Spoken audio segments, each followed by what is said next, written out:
Hello বন্ধুরা, তোমাদের জন্য পার্ট 2 এর ভিডিও নিয়েও চলে এলাম। তো দেখতে পাচ্ছ, এটা হচ্ছে আমাদের সেই মন্দিরটা যেটা তোমাদের আগের ভিডিওতে দেখিয়েছিলাম। ভিডিওটা অনেকটা বড় হয়ে যাবে বলে, মানে ব্লগটা, তো সেই জন্য আমি দুটো পার্টে শেয়ার করছি তোমাদের। আর এই যে মন্দিরটা, চলো তোমাদের ঘুরিয়ে দেখাই। তো পুজো বলে সেই জন্যই এত সুন্দর করে সাজিয়েছে। আর চলো একটু তোমাদের ঘুরিয়ে ঘুরিয়ে দেখাই। তো এটা হচ্ছে এই যে সামনে দেখতে পাচ্ছ ফুল দিয়ে সাজানো, তো হ্যাঁ ওটাই হচ্ছে রাধা কৃষ্ণের মন্দির। প্রথমে আগে জানো তো, আমাদের শীতলা পুজো হওয়ার সময়, মানে আমার মামাবাড়ির শীতলা পুজো হওয়ার সময় প্রথমেই রাধা কৃষ্ণের মন্দিরটাই পুজো হয় আগে। তো সেই জন্য রাধা কৃষ্ণের পুজো হচ্ছে, এটা সন্ধ্যেবেলা যেহেতু হচ্ছে। আর এই যে এই দিকটা দেখতে পাচ্ছ, দাঁড়াও দেখাচ্ছি। এই যে এদিকটা হচ্ছে পাঁঠা বুলি হয় ওই দিকটায়, আর এটা হচ্ছে মহাদেবের মানে মন্দির, ছোট করে ছোট ছোট মন্দিরগুলো ভেতরে আরও করা আছে। আর ওই যে ভেতরে দেখতে পাচ্ছ ওইটা হচ্ছে মা শীতলার মন্দির। তো এখানে শীতলা ঠাকুরটা দু বোন বলছি, 3 বোনে একসাথে মিলে থাকে কিন্তু।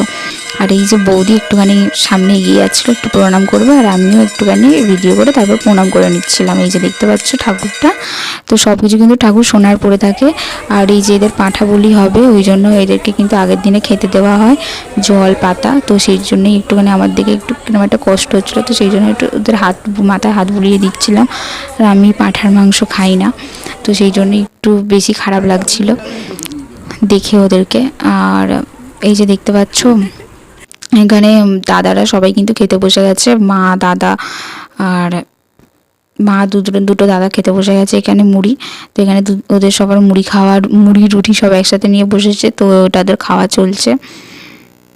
তো এখানে এখন এই জায়গা খাওয়া চলছে, এবারে ওকে খাইয়ে দিচ্ছে, ওকে খাইয়ে দিচ্ছে। তো এইগুলো একটুখানি ক্যামেরা বন্দি করলাম, কারণ এইগুলো হচ্ছে স্মৃতি হয়ে রয়ে যাবে। আর এখানে দুজনের মধ্যে ঝামেলা চলছে, জানি না কি নিয়ে। আর ওকে আগে খাওয়াবে, ওকে আগে খাওয়াবে, এই নিয়ে হয়তো ঝামেলা চলছিল। যাই হোক, এইগুলো একটু ভিডিও করে নিলাম, স্মৃতি হয়ে থেকে যাবে বলে।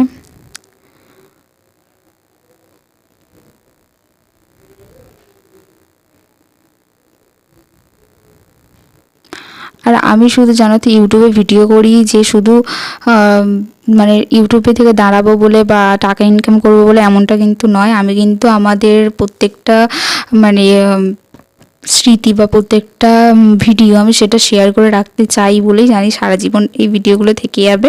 আর এই ভিডিওর মাধ্যমে সবটা মনে করতে পারবো, সেই জন্যই আমি কিন্তু এই ভিডিও আমি শেয়ার করি। আর এখানে দেখতে পাচ্ছ, যাই হোক খাওয়া দাওয়া শেষে এবারে কিন্তু আমরা সবাই মিলে চলে এসেছিলাম শীতলা মায়ের গান শুনতে। হ্যাঁ, আমার মামার বাড়ি হচ্ছে কি পুজোর আগের দিন সন্ধ্যাবেলায় হচ্ছে কি শীতলা পুজোর মানে শীতলা ঠাকুরের গান হয়।